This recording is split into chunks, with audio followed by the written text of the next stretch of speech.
I talked about this in one of my other videos about, especially for me, I've always enjoyed especially over the past couple of years, outside of course of 2020, doing traveling. And of course, as a result of traveling, I've settled on another country that I'm interested in living in, enjoy the nightlife, which is why I moved originally to Manhattan was because I work as a nurse, as you can probably tell by my uniform. Um, and I enjoyed going out. And so I traveled to a lot of different countries, settled on a particular country also because it's much easier to find typically more feminine in shape women. And so this is actually an article back from 2014. It looks more like a blog post on a particular website talking about it's from a female's perspective, talking about how has the obesity epidemic disrupted romance. And as I've said before, that roughly around 70%, I believe it's 72% of America are overweight or obese. It's about 30% of people that are more on the obese end than on the spectrum of just being classified as overweight. And so it goes on to say, it says the health impacts of obesity epidemic are well documented. Less studies are its ramifications from romance. And it says in her book Extra Large Love, How Obesity is Complicating America's Love Life, journalist Sarah Varner explores how overweight, how being overweight can affect sex and love lives from puberty to marriage. And of course, her article talks a little bit about how typically young girls, as it says here, says obesity in children has resulted in the early onset of puberty in girls, leading obese girls who are sexually active to engage in risky behavior. It says at the time, adolescents who are obese are half as likely to begin dating as healthy weight adolescents. And of course, in our lifetime, this is 7 years later. And so, of course, even more so now, like for example, Bumble issued, you know, policies talking about shaming language or, referring to people, telling people I'm not interested in people who are fat or overweight or of this particular body size. I've even seen YouTube ads that talk about this exact same thing about how someone said that they didn't that when they looked at my picture they wanted to know how fat I was, etc. Right? But this is of course is actually a problem. The number one killer in America is heart disease, which is typically related to obesity, which typically individuals have either high blood pressure, high cholesterol, diabetes. All of these, of course, are risk factors for things like stroke. And of course, the primary people who are impacted by these are typically blacks and Hispanics. Working close to the Bronx, many of the patients that I take care of are overwhelmingly minorities. Either they're predominantly blacks or for the neighborhood, the demographic is primarily Dominicans. And many of these individuals, especially later on in life, are more on the morbidly obese. A lot of the patients that we take care of are closer to the 200 to 250 pounds. And it doesn't matter whether they're male or female. Overwhelmingly, many of these people that I see are typically single and, of course, probably being impacted by their life choices. So the article goes on to say not only is obesity disrupting how and when the stages of life are marked, it says it also seems to be really changing the romantic prospects for obese and overweight girls as well as boys. It says the type of arguments are much more personal and they are vicious. Talking about, it says mixed weight marriages tend to have much more friction.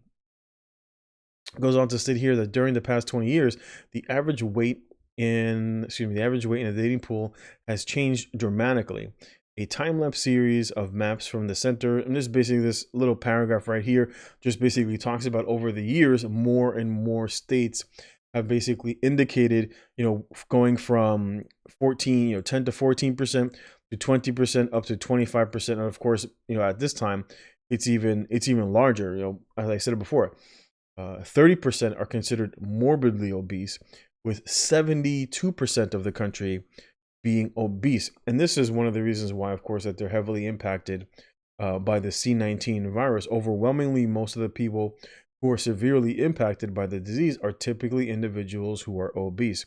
Now, of course, this impacts the dating market for men especially if you're either a man who is in shape or if you have a good career or both.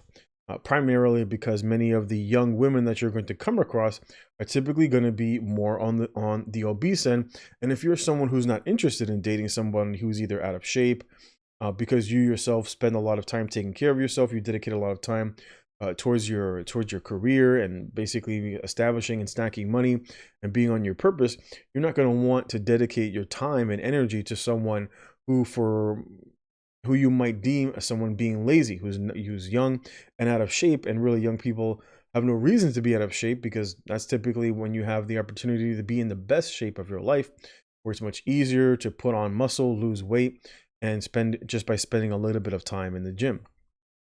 So this article talks about, for many of these individuals, of course, they end up living lives alone, being severely impacted by loneliness, and of course, it talks about how eventually how dating would be impacted, and that's primarily the problem that we have here in America, in which why many individuals, or at least one of the reasons why many individuals, unfortunately, remain single. Now, for a lot of men who have opted to get their passports and then basically travel, like myself, I enjoy traveling. As a result of traveling, you end up meeting a lot of different women, and typically the obesity and the overweightness that you see here in America is not shared in many other countries, especially if you've traveled, for example, to places like in East Asia or in Latin America.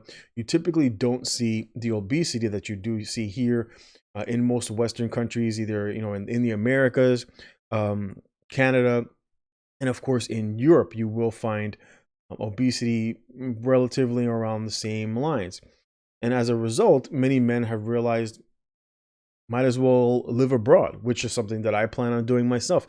And so it actually becomes easier to meet someone that you're interested, especially when it comes to meeting women, because in America, because obesity and overweightness is so rampant, when men come across a woman who is beautiful, fit, and in shape, she typically has a wider range of suitors, because for women, it's not always necessarily about whether you're fit as an individual, which is why you'll see even some men who are a little bit leaning on the overweight side, but they have either money or resources, either they have fame or whatever it is, that typically will lean women into their direction. And so obviously in America, it artificially inflates the dating pool, the dating market, so that for men, it's much harder for men to find, feminine, fit women that they might be interested in. And this isn't the case when you actually do a little bit of traveling abroad, which I wholeheartedly recommend. Now, when it comes to weight and dating, Psychology Today says, as we grow and mature, overweight individuals often find themselves being at a disadvantage in dating and forming long-term relationships. In surveys looking at college-age participants, overweight individuals are often less likely to be chosen as sexual partners when compared with those who are thinner, right? And so this is in line with the point that I was making, that when you come across typically women who are thinner, they're going to have a much larger pool of men. That's why here in America, there's so much, like, as they refer to as a lot of men being thirsty or simping for women, and it's because there aren't as many in shape beautiful women that you would see, for example, if you went to like Argentina or Cuba or Colombia, or if you went into different areas, for example, in Africa or different areas in Asia, where the women are much more careful about how they look because they can't afford. It's not like here where the government prints money or the government extracts resources from men so that they give them to women so that the women will vote for them. In other countries, they can't afford to do that like they can in America. And so as a result, just from a socioeconomic standpoint, women have to bring more to the table than just what they look like. Primarily because there's you go anywhere, you go to the deli, you step off the airport, you go to any one of the restaurants in many of these areas, and one after another, after you just see one beautiful woman after another. And so it becomes much more natural to see young, fit, beautiful women than by and large here in America, where you're more than likely to come across a woman who is overweight than you are to come across a woman who is fit and feminine. And as a result, that artificially changes the dating pool, which is why, again, like I said before, I recommend that you do some traveling. Now, in talking about typically within the Black community, people often might wonder, why is it that even when men who are Black tend to date women who are who are either Hispanic or white, but you often see, like, I often, especially here in the city, I'll see young Black men that are fit with overweight or obese white women. And of course, it's typically because of the environment that many of these individuals grow up in, right? And so according to Minority Health, HHS.gov, this is the Health and Human Services Office of Minority Health. It goes on to say here, it says African American women have the highest rate of obesity or being overweight compared to other groups in the United States. About 4 out of 5 African American women are overweight or obese. And so this is typically why you see a lot of young Black men who end up getting involved with a lot of these overweight, even if they're they're white. And I'll see some of the, and I just like, you're just like, why? It doesn't make any sense. Like, you're a guy who's in shape. Why are you going for this overweight woman? It's typically because that's the environment that they grow up in, because more than likely their mother was overweight or obese, or their sisters or their aunts, the teachers that they come in contact with, the other girls that they end up going to school with are typically more on the overweight to obese end. And so they just end up becoming products of their environment, not realizing that there are other types of women that they can go out there and look for that are more fit, more feminine, and more likely to be looking for a relationship. Now, of course, here in America, I don't recommend anybody getting into a long-term relationship, especially not when it comes to marriage.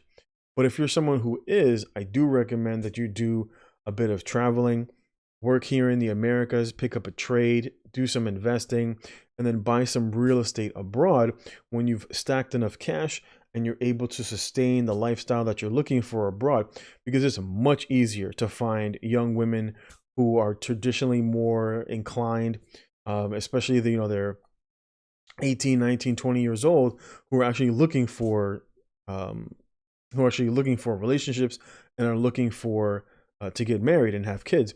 Whereas typically in America, most of these women are more focused on going to school. And of course, as a result, America is being impacted by some of the lowest birth rates that it has ever experienced over the, within the past 150 years. And that is not going to change.